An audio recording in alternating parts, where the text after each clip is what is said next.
All right, Sixers fans, what's up? So there's like so much going on right now. I have the camera a little bit lower than usual, so I'm gonna probably go crouching tiger, hidden dragon the whole time on you guys. I've been seeing so much like hypothetical stuff, like whether it's for Cade Cunningham trades. I saw a trade that was like included like the Cleveland's third pick and something else, like another first rounder or something for the number one pick to get Cade, and then the Cavs somehow managed to get Ben Simmons, and Collin Sexton goes to Philly. So I really want to talk about like Collin Sexton. I want to talk about the Timberwolves. I want to talk about some like hidden gems maybe, or like underrated moves I think Philadelphia is going to entertain when it comes to Ben Simmons. But I think right now the more and more you see it, I think I don't know, the whole keeping Ben Simmons for the season is seeming a little bit more and more likely. However, like I said in my previous video, it's going to be the period of the draft until the end of free agency is when the Sixers roster is going to shake up a lot. And I have so much content ready to come out as soon as moves are made, as soon as the draft comes. I have stuff on the draft that I'm really hoping to just have enough time to break down enough for you guys, because I love doing draft things. Draft stuff is my favorite night. Draft night is the greatest night of NBA history for me, because as a Sixers fan, I'm constantly disappointed in this team, and the draft is the only thing that really makes me happy. Because especially as of late, the Sixers are kind of drafting a little bit better than they, did during the Colangelo period. Even kind of in the Hinkie period. I mean, he did all right, but like there were, Jahlil Okafor. I mean, so let's talk about it. I saw a deal that would send Matisse Thybulle and Ben Simmons to Minnesota for a first-round pick, Anthony Edwards, and was it D'Angelo Russell?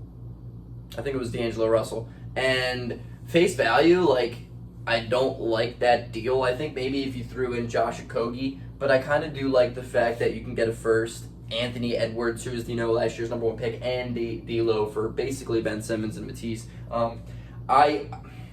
I know I literally just said I don't like that deal, but like I'm kind of like talking myself into the fact that Anthony Edwards, I'm not saying yes or no to any of these deals. I just want to just describe them. Numero uno, D'Lo is a guy who is a negative on the defensive end. And so you would look at the Sixers by losing Ben Simmons and Matisse Thybulle, two guys who are top 10 defensive players in the entire NBA, for two guards who simply do not play defense. And I think Anthony Edwards has the athletic potential and kind of just like the will to want to be really good, to be able to be a good defender in his career. But D'Lo will never be a good defender. He's just not a good defensive guard. He has just proven time and time again that he doesn't care on that end. And I love D'Lo and I love Anthony Edwards. Those two dudes are like one of my favorite non-Sixers in the league, which is kind of crazy. But D'Lo, pros and cons with the kid is his pick and roll with Embiid is going to be filthy. Like, it's going to be really, really good. He's a great pick and roll ball handler, but he had a bad season last year, and though he did pick it up towards the end and kind of balled out a little bit and won a lot of games with the Wolves, but D'Lo just doesn't bring enough defensively, and I think we're losing way too much defensively for the fact that, we're getting two guards. But positively, the pros of, D'Lo coming in. D'Lo scores the basketball. He is a clutch shooter, arguably. He can go in and get his bucket. He does his thing, and he's a good ball player, man. He's a really good offensive player. Efficiency-wise, hasn't been great, but I think if you surround him around a better offense, and I think if you surround him by if you get him healthier, if he can stay healthy, I think he's going to be able to put up numbers that he did with the Nets, like he did 3 years ago now. So that's the D'Lo. Anthony Edwards, on the other hand, is going to be a star. That man's going to be a star. If you drop 40 points in a game in your rookie season, you're going to be a star. And I think he is Mamba mentality-esque. I think he is a guy who thinks the world of himself in the best way possible. Like, his confidence is ridiculous. That guy has never seen a shot he doesn't like. So he'll give you games of going 4 for 20. Obviously, the kid's 19 years old. He's just going to have a 9-point game that it doesn't look good. He shoots you out of the game at times, but you give and you take with that. But that man is going to be a future star. And the difference between him and Ben Ben arguably could be called a star, but he's a star on the defensive end. Anthony Edwards is a legitimate offensive firepower guy who is 19 years old, who is athletic as all hell. I mean, that man threw down probably the 2 craziest dunks of the entire season.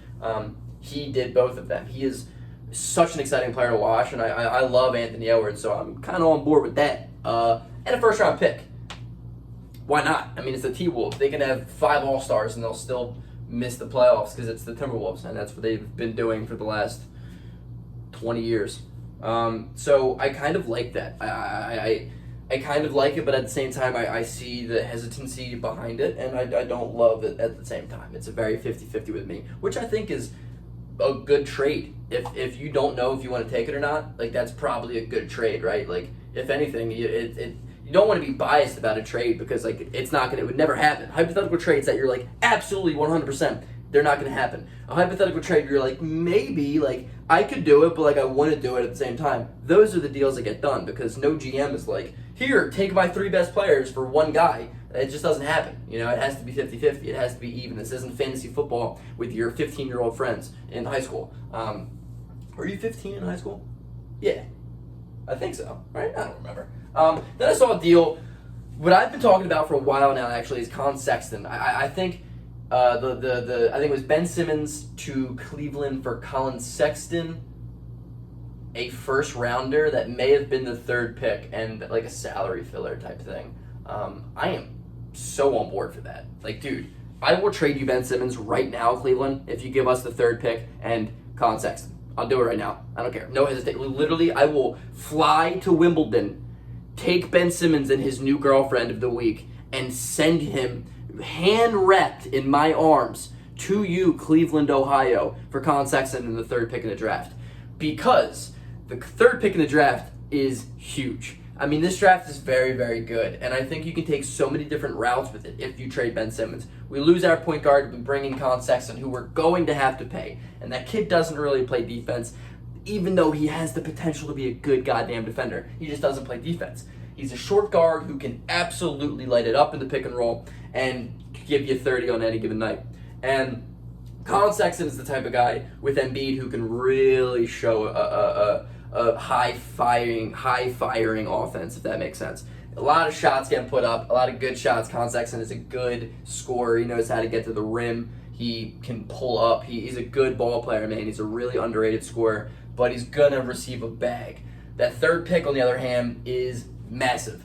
1, because if you don't like what you have there, you can move it, and that is going to be a high-value pick, and you can get even more veteran talent for that, which is, I hate to say it, but really what the Sixers need right now. The Sixers need guys who are ready to go in right now and win. But on the other hand, if it goes as expected of Cade Cunningham at 1, Evan Mobley at 2, Jalen Green is the best scorer in this draft.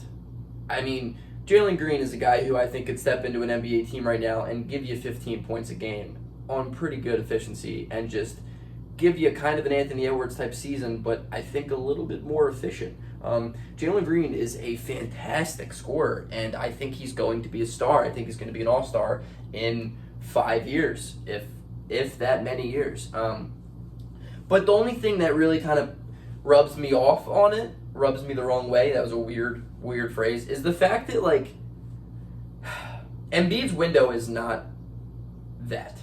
Embiid's window is kind of win right now. So I think the Sixers are going to avoid anything that doesn't give us a premier talent right now, which kind of leads me to believe that I think the Sixers are going to just kind of hold on to Ben. Like, a little inkling inside me thinks that the Sixers are going to give it another year, a half year at least, even though I am desperately calling for Ben's departure, like, right now. And the thing about Ben is, like, I hope the best for him, but I just don't think it's going to work in Philadelphia, and I don't think his trade value is going to go any higher. I mean, it'll go higher from the playoffs, but it won't go any higher than it was mid-season last year, you know, and to that point, I just don't know. I don't know if it's worth keeping him on and just kind of throwing another half a year away with Embiid, especially because, like, you're going to see the Sixers are going to be a good regular season team again, like, regardless. If the Sixers bring back the same guys, they're going to be the number 1, number 2 seed, and it's going to be the same shit, man. It's going to be the same stuff.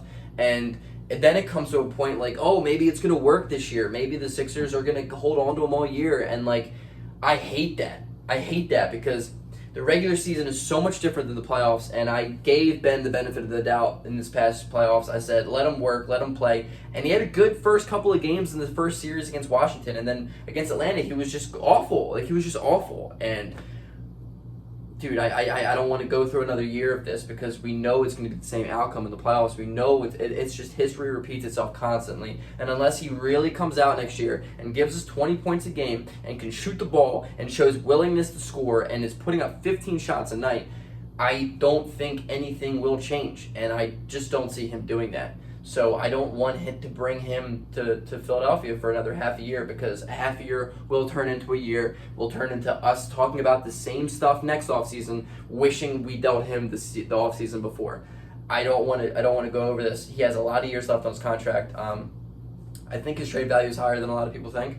Malcolm Brogdon, the first-round pick, would get a lot in this NBA now, and it didn't get Ben Simmons. So I think we have optimism, but at the same time, I am kind of pessimistic in thinking that we may keep Ben for a little bit too long.